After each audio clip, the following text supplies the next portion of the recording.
నమస్కారం. Welcome to our channel. నేను సహస్ర. తెలంగాణ ముఖ్యమంత్రి రేవంత్ రెడ్డి మాట్లాడినటువంటి మాటలు సంచలనంగా మారాయి. మోడీ గారి గురించి ఏవైతే మాట్లాడారో, ఆయన అసలు బీసీనే కాదు, ఒక అగ్ర కులానికి సంబంధించిన వ్యక్తి. తను బీసీగా ముఖ్యమంత్రి అయిన తర్వాత బీసీలోకి కలుపుకున్నారన్నటువంటి వార్త ఇప్పుడు అదంతా కూడా సోషల్ మీడియాలో బాగానే వైరల్ అవుతుంది. నిజంగానే మోడీ బీసీకి సంబంధించిన నాయకుడా? లేదంటే అగ్ర కులానికి సంబంధించిన నాయకుడా? ఈ అంశాలు మాట్లాడదాం. ప్రస్తుతం మనతో పాటు ఉన్నారు బీజేపీ స్టేట్ లీడర్, అలాగే మలిదశ ఉద్యమకారులు, జేఏసీ లీడర్ అయినటువంటి రాజునేత గారు ఉన్నారు. మరి రాజునేత గారు బీజేపీలో ఎన్నాళ్ళ నుంచో ఉన్నారు. మరి మోదీ గారి గురించి చెప్పాలంటే ఆయనకి బాగా తెలుసు కాబట్టి ఆయన అడిగి తెలుసుకునే ప్రయత్నం చేద్దాం. నమస్కారం సార్. నమస్కారం. సో మీ మోడీ గారు బీసీ నాయకుడా, ఓసీనా? ఈరోజు కావాలని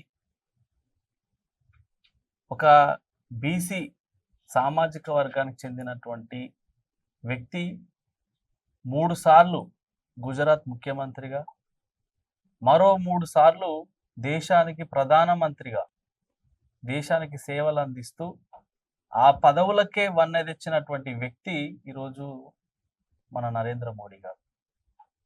కావాలని కాంగ్రెస్ పార్టీ నాయకులు ఒక ప్రధానమంత్రి పదవికి కూడా విలువ ఇవ్వకుండా అగౌరవపరుస్తూ చీటికి మాటికి కావాలని ప్రధానమంత్రిది ఏ కులము, ఆయన బీసీ కాదు, ఆయన అగ్రకులానికి చెందినవాడు అని మాట్లాడడం ఏదైతుందో దీన్ని తీవ్రంగా పరిగణిస్తున్నాం మరియు తీవ్రంగా ఖండిస్తున్నాం.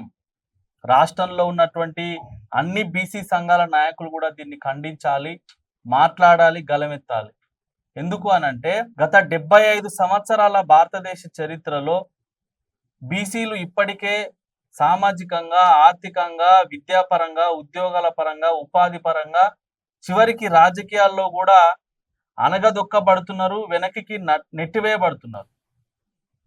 అట్లాంటి ఒక బీసీ సామాజిక వర్గం నుంచి వచ్చినటువంటి వ్యక్తి అకుంఠిత దీక్షతోని, శ్రమతోని ఈరోజు కష్టపడి పైకొచ్చి దేశ ప్రజల సంక్షేమమే లక్ష్యంగా పనిచేస్తున్నటువంటి వ్యక్తి ప్రధానమంత్రి నరేంద్ర మోడీ గారు.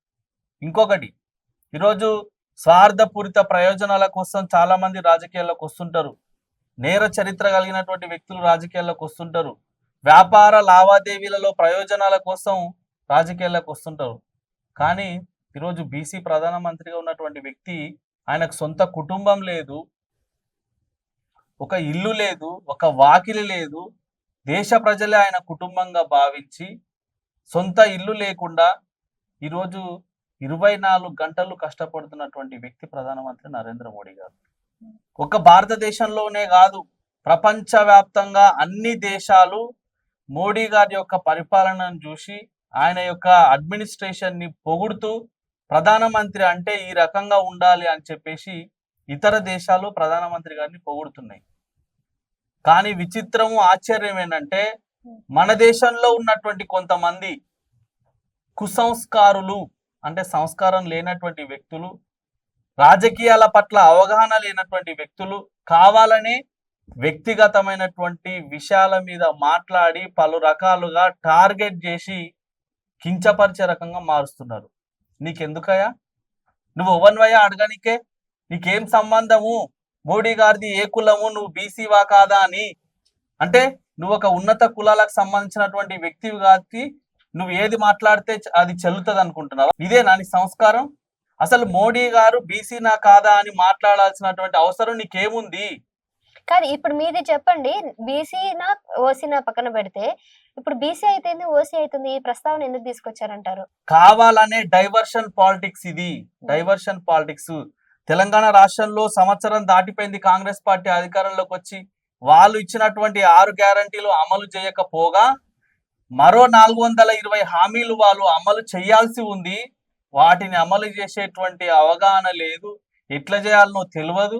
కాబట్టే ఈరోజు అవన్నీ కూడా డైవర్షన్ చేయడం కోసం పెద్దవాళ్ళ మీద రాళ్ళు వేస్తే మనం కూడా పెద్దవాళ్ళం అయిపోతాం అనేటువంటి రకంగా ఈరోజు ప్రధానమంత్రి గారిని పట్టుకొని ఆయన మీద దుర్భాషలాడడం, అవమానించే రకంగా మాట్లాడడం, ఇది ఈ ప్రయత్నాలను, ఈ కుట్రలను, ఈ దగాలను, ఈ మోసాలను తెలంగాణ రాష్ట్రంలోని ప్రజలతో పాటు దేశవ్యాప్తంగా ఉన్నటువంటి 80 కోట్ల మంది బీసీలందరూ కూడా గమనిస్తా ఉన్నారు. ఎందుకోసం అంటే చెప్తున్నా మళ్ళీ, ప్రపంచ దేశాలు మెచ్చే గొప్ప నాయకుడు, ఒక యుగ పురుషుడు, ఒక అద్భుతమైనటువంటి పరిపాలన దక్షత కలిగినటువంటి వ్యక్తి ప్రధానమంత్రి నరేంద్ర మోడీ గారు. మీరు చూడండి, గత 2014 నుంచి ఇప్పటి వరకు ఒక్కటంటే ఒక్కటి అవినీతి ఆరోపణలు కానీ, అవినీతి మరక కానీ ఇప్పటి వరకు ప్రధానమంత్రి గారి మీద వచ్చినాయా? గతంలో మీరు 75 ఏళ్లలో దాదాపు 50 సంవత్సరాల పైచిలకు మీరు ప్రధానమంత్రులుగా చేసిరు. అందరి మీద మీ మీద అవినీతి ఆరోపణలు ఉన్నాయి కదా. 12 పక్కల 13 సున్నాలు పెడితే 12 పక్కల 13 సున్నాలు పెడితే ఎంత అవుతుందో అన్ని లక్షల కోట్ల కుంభకాణాలు చేసినటువంటి పార్టీ కాంగ్రెస్ పార్టీ. ఈరోజు మీరు బలహీన వర్గాలకు చెందినటువంటి వ్యక్తిని పట్టుకొని ప్రధానమంత్రి బీసీ కాదు, ప్రధానమంత్రి అట్లా లేడు, ప్రధానమంత్రి ఇట్లా లేడు, ఇవన్నీ కించపరిచేటువంటి వ్యాఖ్యలు ఏవైతున్నాయో ఇవి చాలా తీవ్రంగా పరిగణిస్తా ఉన్నాం. పదే పదే మీరు ఇట్లంగా భవిష్యత్తులో మోడీ గారిని కించపరిచే మాటలు ఇట్లనే మాట్లాడతామంటే చూస్తూ ఊరుకోము, తీవ్ర పరిణామాలు ఎదుర్కోవాల్సి వస్తుంది. ఒకటి.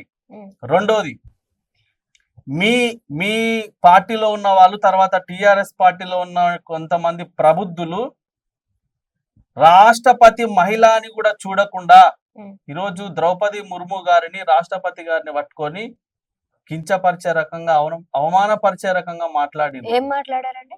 మీకు తెలుసు, సభ్య సమాజం తలదించుకునే రకంగా మాట్లాడిర్రు. అవి మనం చెప్తే బాగుండదు ఈరోజు. ఎందుకంటే ఒక భారతీయ జనతా పార్టీ నాయకుడిగా, నేను మహిళలను గౌరవించేటువంటి వ్యక్తిగా, అత్యున్నతమైనటువంటి స్థానాల్లో ఉన్నటువంటి వ్యక్తులను గౌరవించే వ్యక్తిగా ఆ మాటలు మనం చెప్పకూడదు, అది వినకూడదు కూడా ఎవరు.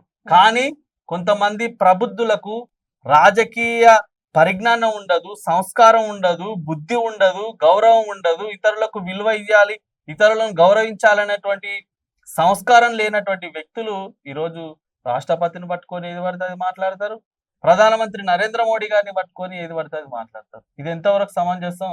ఒకసారి రాష్ట్ర ప్రజలందరూ కూడా ఆలోచన చేయాలి. అందరికీ నేను పిలుపునిస్తున్న ఈ సందర్భంగా రాష్ట్రంలో ఉన్నటువంటి వాళ్ళని అందరినీ, ఎందుకంటే తెలంగాణ రాష్ట్రం ఆత్మగౌరవ పోరాటం చేస్తే వచ్చింది. 1200 మంది విద్యార్థులు అమరవీరులు అయితే వచ్చింది. ఆత్మగౌరవం కోసం నాలాంటి వాళ్ళు ఎంతో మంది ఉద్యమకారులు పోరాటాలు చేసి, కుటుంబాలను వదిలేసి, చదువులను వదిలేసి, కెరీర్ను వదిలేసి, జీవితాలను త్యాగం చేసి, ఆఖరికి ఆత్మార్పణలు చేసుకున్న తర్వాత వచ్చినటువంటి రాష్ట్రం తెలంగాణ రాష్ట్రం. ఆత్మగౌరవాల పోరాటాలకు పుట్టినిల్లు తెలంగాణ రాష్ట్రం. అట్లాంటి రాష్ట్రానికి ముఖ్యమంత్రిగా ఉన్నటువంటి నువ్వు సిగ్గుతో ఈరోజు తలదించుకునేటువంటి పని చేసినావు. నువ్వు ఈరోజు నీ వ్యాఖ్యలను వెంటనే వెనక్కి తీసుకోవాలి. లేకపోతే రాబోయే రోజుల్లో అన్ని బీసీ సంఘాల ఆధ్వర్యంలో, భారతీయ జనతా పార్టీ ఆధ్వర్యంలో తప్పకుండా ఈ వ్యాఖ్యల మీద పోరాటాలు చేస్తారు. ఈ కించపరిచేటువంటి వ్యాఖ్యలు చేస్తే తప్పకుండా ఎదురు పరిణామాలు తప్పకుండా ఎదుర్కోవాల్సి వస్తుంది. రైట్. ఒక బీజేపీకి సంబంధించిన నాయకుడుగా ఆయన ఖచ్చితంగా డిమాండ్ చేస్తున్నారు, ఏవైతే మాట్లాడారో ఆ మాటలన్నీ వెంటనే వెనక్కి తీసుకోవాలి, లేదంటే దీనికి సంబంధించి తీవ్ర పరిణామాలు అయితే ఎదుర్కొంటారు, మేమంతా కూడా పెద్ద ఎత్తున దీని గురించి మేము ప్రొటెస్ట్ చేస్తామని కూడా చెప్పడం జరుగుతుంది. మరి చూద్దాం దీనికి అక్కడి నుంచి కౌంటర్ ఏ విధంగా వస్తుందో, కాంగ్రెస్ నాయకులు దీనికి ఎలాంటి సమంజసం చెప్తారో చూడాలి.